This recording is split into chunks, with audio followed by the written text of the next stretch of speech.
Pada tahun kedua pemerintahan Nebukadnezar, bermimpilah Nebukadnezar. Karena itu hatinya gelisah dan ia tidak dapat tidur. Lalu raja menyuruh memanggil orang-orang berilmu, ahli jampi, ahli sihir, dan para kasdim, untuk menerangkan kepadanya tentang mimpinya itu. Maka datanglah mereka dan berdiri di hadapan raja. Kata raja kepada mereka, "Aku bermimpi, dan hatiku gelisah karena ingin mengetahui mimpi itu." Lalu berkatalah para kasdim itu kepada raja dalam bahasa Aram, "Ya Raja, kekalah hidupmu. Ceritakanlah kepada hamba-hambamu mimpi itu, maka kami akan memberitahukan maknanya." Tetapi raja menjawab para kasdim itu, "Aku telah mengambil keputusan, yakni jika kamu tidak memberitahukan kepadaku mimpi itu dengan maknanya, maka kamu akan dipenggal-penggal dan rumah-rumahmu akan dirobohkan menjadi timbunan puing. Tetapi jika kamu dapat memberitahukan mimpi itu dengan maknanya, maka kamu akan menerima hadiah, pemberian-pemberian, dan kehormatan yang besar daripadaku. Oleh sebab itu, beritahukanlah kepadaku mimpi itu dengan maknanya." Mereka menjawab pula, "Silakan Tuanku Raja menceritakan mimpi itu kepada hamba-hambanya ini, maka kami akan memberitahukan maknanya." Jawab raja, "Aku tahu benar-benar bahwa kamu mencoba mengulur-ulur waktu karena kamu melihat bahwa aku telah mengambil keputusan. Yakni jika kamu tidak dapat memberitahukan kepadaku mimpi itu, maka kamu akan kena hukuman yang sama. Dan aku tahu bahwa kamu telah bermufakat untuk mengatakan kepadaku hal-hal yang bohong dan busuk sampai keadaan berubah. Oleh sebab itu, ceritakanlah kepadaku mimpi itu, supaya aku tahu bahwa kamu dapat memberitahukan maknanya juga kepadaku." Para kasdim itu menjawab raja, "Tidak ada seorang pun di muka bumi yang dapat memberitahukan apa yang diminta Tuanku Raja. Dan tidak pernah seorang raja, bagaimanapun agungnya dan besar kuasanya, telah meminta hal sedemikian dari seorang berilmu, atau seorang ahli jampi, atau seorang kasdim.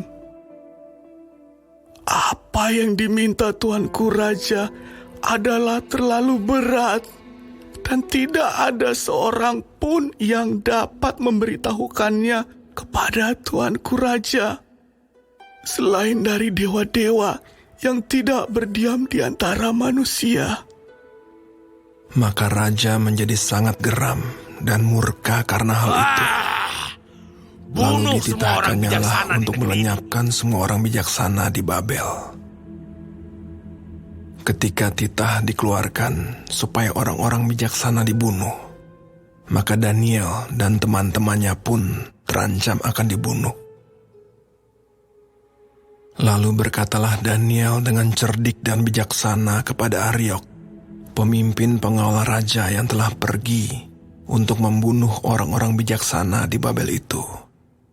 Katanya kepada Aryok, pembesar raja itu, "Mengapa titah yang begitu keras ini dikeluarkan oleh raja?" Lalu Aryok memberitahukan hal itu kepada Daniel. Maka Daniel menghadap raja dan meminta kepadanya supaya ia diberi waktu untuk memberitahukan makna itu kepada raja. Kemudian pulanglah Daniel dan memberitahukan hal itu kepada Hananya, Misael, dan Azaria, teman-temannya, dengan maksud supaya mereka memohon kasih sayang kepada Allah semesta langit mengenai rahasia itu, supaya Daniel dan teman-temannya jangan dilenyapkan bersama-sama orang-orang bijaksana yang lain di Babel. Maka rahasia itu disingkapkan kepada Daniel dalam suatu penglihatan malam. Lalu Daniel memuji Allah semesta langit. Berkatalah Daniel, Terpujilah nama Allah dari selama-lamanya sampai selama-lamanya. Sebab daripada Dialah hikmat dan kekuatan. Dia mengubah saat dan waktu. Dia memecat raja dan mengangkat raja. Dia memberi hikmat kepada orang bijaksana dan pengetahuan kepada orang yang berpengertian. Dialah yang menyingkapkan hal-hal yang tidak terduga dan yang tersembunyi. Dia tahu apa yang ada di dalam gelap dan terang ada padanya. Ya Allah, nenek moyangku, kupuji dan kumuliakan Engkau, sebab Engkau mengaruniakan kepadaku hikmat dan kekuatan, dan telah memberitahukan kepadaku sekarang apa yang kami mohon kepadamu. Engkau telah memberitahukan kepada kami hal yang dipersoalkan raja. sebab itu pergilah Daniel kepada Aryok, yang telah ditugaskan raja untuk melenyapkan orang-orang bijaksana di Babel. Maka pergilah ia serta berkata kepadanya, demikian. Orang-orang bijaksana di Babel itu jangan kau lenyapkan. Bawalah aku menghadap raja, maka aku akan memberitahukan kepada raja makna itu. Aryok segera membawa Daniel menghadap raja, serta berkata kepada raja, demikian. Aku telah mendapat seorang dari antara orang-orang buangan dari Yehuda yang dapat memberitahukan makna itu kepada raja. Bertanyalah raja kepada Daniel yang namanya Beltsazar. Sanggupkah engkau memberitahukan kepadaku mimpi yang telah kulihat itu dengan maknanya juga? Daniel menjawab, katanya kepada raja, Rahasia yang ditanyakan tuanku raja tidaklah dapat diberitahukan kepada raja oleh orang bijaksana, ahli jampi, orang berilmu, atau ahli nujum. Tetapi di sorga ada Allah yang menyingkapkan rahasia-rahasia. Ia telah memberitahukan kepada tuanku, Raja Nebukadnezar, apa yang akan terjadi pada hari-hari yang akan datang. Mimpi dan penglihatan-penglihatan yang Tuanku lihat di tempat tidur ialah ini. Sedang Tuanku ada di tempat tidur, ya Tuanku Raja, timbul pada Tuanku pikiran-pikiran tentang apa yang akan terjadi di kemudian hari. Dan Dia yang menyingkapkan rahasia-rahasia telah memberitahukan kepada Tuanku apa yang akan terjadi. Adapun aku, kepadaku telah disingkapkan rahasia itu, bukan karena hikmat yang mungkin ada padaku, melebihi hikmat semua orang yang hidup, tetapi supaya maknanya diberitahukan kepada Tuanku Raja, dan supaya Tuanku mengenal pikiran-pikiran Tuanku. Ya Raja, Tuanku melihat suatu penglihatan, yakni sebuah patung yang amat besar. Patung ini tinggi, berkilau-kilau luar biasa, tegak di hadapan Tuanku dan tampak mendahsyatkan. Adapun patung itu, kepalanya dari emas tua, dada dan lengannya dari perak, perut dan pinggangnya dari tembaga, sedang pahanya dari besi dengan kakinya sebagian dari besi dan sebagian lagi dari tanah liat. Sementara tuanku melihatnya, terungkit lepas sebuah batu tanpa perbuatan tangan manusia, lalu menimpa patung itu tepat pada kakinya yang dari besi dan tanah liat itu, sehingga remuk. Maka dengan sekaligus diremukkannyalah juga besi, tanah liat, tembaga, perak, dan emas itu, dan semuanya menjadi seperti sekam di tempat pengirikan pada musim panas. Lalu angin menghembuskannya, sehingga tidak ada bekas-bekasnya yang ditemukan. Tetapi batu yang menimpa patung itu menjadi gunung besar yang memenuhi seluruh bumi. Itulah mimpi tuanku, dan sekarang maknanya akan kami katakan kepada tuanku raja. Ya tuanku raja, raja segala raja, yang kepadanya oleh Allah semesta langit telah diberikan kerajaan, kekuasaan, kekuatan, dan kemuliaan, dan yang ke dalam tangannya telah diserahkannya anak-anak manusia, dimanapun mereka berada, binatang-binatang di padang, dan burung-burung di udara, dan yang dibuatnya menjadi kuasa atas semuanya itu.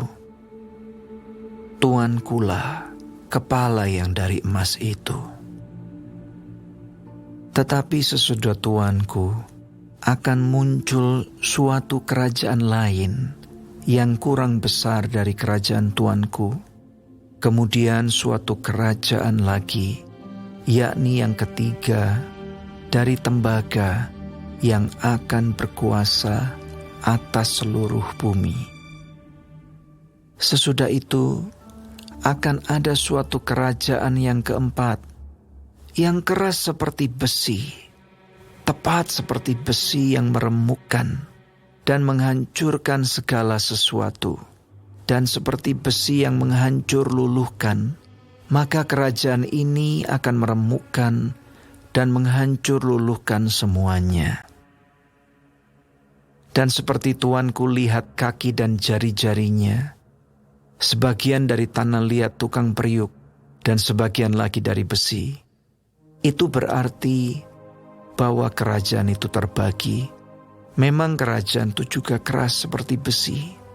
Sesuai dengan yang tuanku lihat, besi itu bercampur dengan tanah liat.